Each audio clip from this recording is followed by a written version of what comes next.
Hey, what's going on, everybody? Shmoop here, back at it again. So I got a treat for y'all. This is a video of how to do the Whisper mission in less than 13 minutes for the Triumph. That is right. It is very easyable. Ha, why do I even try sometimes? Easy to do and beatable.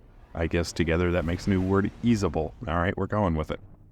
So anyway, yep, here we are. I'm going to let the full thing play through. At the end of the video is the 3 different builds I use. The first one is for movement. The second one is for the middle stint with the ads and clearing all the enemies to move on to the next part. And then the third build is for the 3 mini bosses and the boss himself. So hope you all enjoy. So getting right into it here, you can see you can skip past all these enemies and just burn down this. I am using the Strand fusion rifle from this season, and it takes 4 shots to burn down one of those, but that's the only one you have to worry about, so no biggie. I am of course doing Titan sword skating flying, and you can mess up and still beat it. I think I mess up like 3 jumps in here and die a few times, and I still get it in 13 minutes. You just have to be quick for the rest of it and it'll work out. So here is one of the first things to give you a lot of time. You want to wait a little bit before you start eager edging and, Titan sword flying. You want to kind of line up with the lights on the right side. If you're above them, when you get about halfway, about here, it'll just push you down and you'll have to waste a lot of your jump, and it can actually kill you, cost you a lot of time, have to redo it. So make sure you kind of line up with those lights on the right. And then you want to aim for that red light right there, and that's where the doorway is. And I just have to gush. This was the smoothest landing I made in the whole thing, just chef's kiss. Well, the next part here is a little annoying. It slows you down. You're going to lose time. You can use your catapult lift to come out of the hole if you fall in, so it's no big deal on that. And here, of course, you're just flying across. The 2 enemies that spawn aren't like a threat at all. They're going to miss you like 99% of the time. If you die there, just restart. You're 2 minutes in. It's not worth it. And I think, is this the one where I get booped off? Yeah. See, again, catapult saving right there. I don't think a warlock can do that. It's great, though. You can see that there are mistakes and improvements that can be made to do this even faster. But this is just so you all can see, like, anyone can do this. Realistically, give it a few tries, sit down for like an hour and a half, easily be able to nail this for the Triumph. Come down, go bottom right, take the little secret path. You can get stuck there if you don't go to where like the concrete is broken, and it'll cost you a little time. Nothing huge though, like I said, if you don't mess up too much, really easy to do this. So going through. Now here is where it gets a little tricky. If you fall too much, your jump won't save you. So you gotta kind of like ease into it. That's the only hard part about this whole thing, I would say so far, is easing into that jump. Now when you see this red light here and you land, go into the second, and this is where you're gonna have to start killing ads.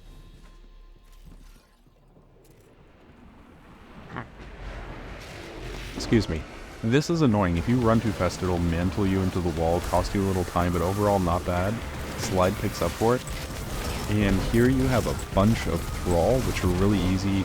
Vandals and some Captains. Captains are by far the most annoying in this entire run from start to finish. Except for the Ogre boss. I hate Ogres. For any of y'all that know me, I cannot stand them. So this is one of those moments where the healing nade comes in handy. Get out, pop a few grenades, or even a rocket if you're more into rockets. The heavy doesn't matter here. It's all about the sunshot, just clearing things and roaring flames. Keeps you alive. You're able to kill enemies. It's just a great little 1-2 kind of thing. Except for when they're immune, because, this game hates us. So I take care of the ads in the middle. Then I take care of the Captain. I circle around, take care of the Vandal and back. And then from there, if the rocket was good, you killed everything in that middle, jump down, take care of these Vandals, and then you come up here, take care of whatever you need to. And then the last enemy is this Vandal here. He misses you a lot, so I'm not too worried about him. He's kind of like the last one you should go for. Just have a plan when you go on these rooms and a general idea of where the enemies spawn, and you should be able to get through pretty quickly, just lining up like a route, sort of say. I mess up and actually finish him there. It cost me a little time, but it is what it is. So then the next part is really annoying because it's only knights and hobgoblins. So if you have Roaring Flames times 3, you can 2-hit the knights with the mini hammer, but I actually mess up here and lose it, so it takes me longer. You can definitely speed this up. I mean, look, I thought the knight fell down, but he collided with me and jumped up, and then he decided to jump down. It was so scuffed. Still made it through, though. You don't have to kill any of the blights, obviously. Now, here, because it was so slow, I decided to pop my super because it is faster than using 2 mini hammers to take care of them, so it makes up for the time. So keep that in mind. You can kind of like make up here and there. I thought the knight jumped down there because I'm big smooth brain, but it's alright. Just a couple controlled bursts and down he goes. Now part here is a little rough because of the 3 snipers. I don't know what it is, but like the range on Sunshot doesn't aim assist track too well on them. So you're getting shot by a lot, you're flinching, it's hard to hit them. So the best way is turn around after you go forward, take care of the 2 phalanxes, then take care of a few of the scions down low here, and then you can take care of the hobgoblins last because my god, I can't express to you how annoying they are right here. And do keep in mind, if you're not Radiant and you're not killing the scions, they're going to keep spawning and it's going to take you forever. So keep that in mind. You can one-tap them if you headshot them. I was trying to lean back and kind of like peek shot them here. Not worth it because you can't actually see the left one easily. I thought I killed him and I'm like, okay, he's still up. But he hides like way up there. Cost a little bit of time there. Overall, probably going to save like 10 seconds on this entire run, but is what it is. So when you drop down, I immediately go left because all the enemies spawn together, especially here on the left. You can easily weaken him down and burn the first roof right here like that. And then try and get a double headshot because you can get the ignition and the Sunshot chain. It really helps you clear this faster. If not, is what it is. But if you're Radiant also with the artifact mods, which I showcase at the end, you do burn damage to them, which helps kind of like mitigate some of the range fall off and whatnot of Sunshot.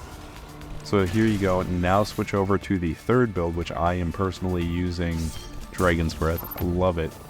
I hate with a burning passion the giant taking captain boss. I do him last because he will ruin runs for you. You can try to do all 3, but I don't think it's worth it because of how many ads that spawn. You're more likely to die and waste even more time. So I just go ahead, go in, get a super and a Dragon's Breath off, kill a couple wizards. If I would have had Roaring Flames times 3 there, he would have died. But a couple primary shots, he goes down. And then I rotate to the other side for the Phalanx boss. Or sorry, Centurion boss. And he spawns more on this side. And I've noticed kind of like RNG wise, like so the ads don't spawn in the same places. Less of the Centurions will spawn on this side than they will on the other. So you have some time to take care of the little death orbs that they throw out. They are still annoying, like there 2 of them snuck up on me and I got taken out by the Minotaur. But usually you have some time to react. That was just bad placement on my part. Another thing that could have been optimized, I waste a rocket here because I get pissed off actually. I was looking at the timer, I didn't think I was going to get it. So, got a little upset and tilted there, don't do that. But both sides, you can hide in these hallways and they come in clutch. If you're not used to this area and you just want to kind of like see what the ads are doing and see what the bosses are doing, you can kind of hide out and get a good idea of what's going on. And this is pretty easy taking him down. The captain's the worst part, honestly. Like, he is just brutal. He does the double darkness blast to like suppress you. It's just annoying. And I kind of got annoyed with these Minotaurs. They snuck up on me a few times, so I wanted to try and clear them out a little bit and set that one up for a Roaring Flame, get a little health buff going on. Doesn't work out entirely. I only get 1 stack, but it's still better than nothing. Completely whiffed this super because I can't see what's going on too. But that's alright. It'll kill some ads, do a little damage.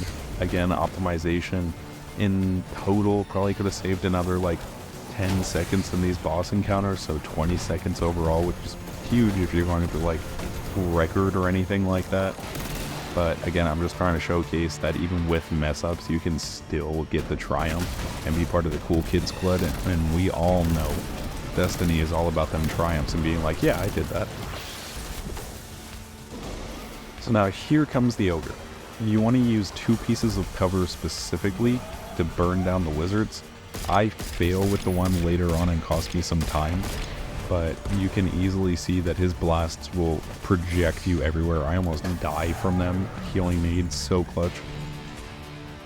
And I thought there was a heavy prick there, so I run, and turns out it was just an engram because I'm a silly, silly boy.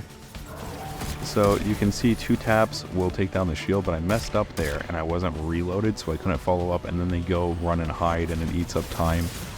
I do manage to fail here quite greatly with my fusion rifle and then get taken out. And at this point, I'm asking myself how this is still a 13-minute run when it's this scuffed. Don't ask me, it happens, and I have the timer in the end to show it. And most likely I am putting it in the thumbnail of the video, haha. My aim is terrible. Alright, so here we go. There's a few things with this that you gotta keep in mind. You get too close with Dragon's Breath, you can kill yourself, so I'm kind of pegging at him with the primary, and then I see ammo drop, and I'm like, alright, we'll get a little closer, run some fusion rifle ammo, because it does apply slice, so you do more damage, because it's technically under a strand debuff, thanks to the artifact. Get in another rocket shot to try and get more ignitions off there. Now, the thralls are actually amazing. I died to the floor there because the boss pushed me into it. But the thralls are amazing because not only do you get ammo off of them and you can farm super if you're very close, but one punch while you have Roaring Flames up triggers it again. So it's almost infinite health regen, and you can have sunspots everywhere. So when you see them running at you, just punch them, and then they'll die to the burn damage if they walk into you to hit you. It's an almost never-ending loop. Greatest hammer throw of my life right there. But see, look at that right there. Boom, up.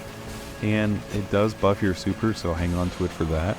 I experimented with going up and hitting the wizards with the throwing hammer and double meleeing them to kill them. It's just faster to shoot them if you have Radiant, in all honesty. And here I was panicking because I know the timer's got to be close at that minute. 27 minutes. I'm like, oh god, we are getting very close. So I then weaken him with the throwing hammer, hit him with the super, big damage because times 3, and 1 fusion shot and he goes down. And that, everybody, is how you complete the Whisper in less than 13 minutes while it's still being very scuffed. I thank you all for watching, and I hope you all drop a like. Until next time, peace.